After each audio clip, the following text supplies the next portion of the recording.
तर शिवसेनेचे वाघ जिवंत आहेत असा माझ्या ट्विटचा अर्थ आहे असं संजय राऊत म्हणताय। तर वाघ अजूनही जिवंत आहे ते सांगण्यासाठी गुड मॉर्निंग केलंय असं राऊत म्हणताय। तर महाराष्ट्राच्या दुश्मनांना एकजूट दाखवली असं ट्विट संजय राऊतांनी केलंय।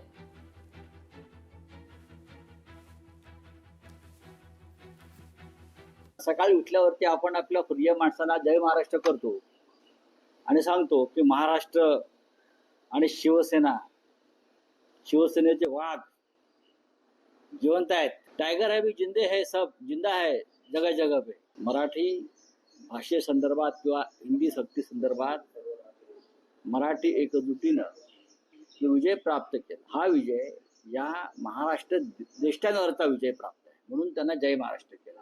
आम्ही लढणारे लोक आहोत। त्यांना वाटलं असेल की त्यांनी जे घाव घातले त्याच्यामुळे महाराष्ट्र कोलमडून गेला किंवा शिवसेना कोलमडून गेली, अजिबात नाही। आम्ही उभे आहोत आणि उभे राहणार, लढणार आणि एक दिवस तुम्हाला घरी पाठवणार। लोकशाही मराठी ऐका, पहा, जागरूक रहा।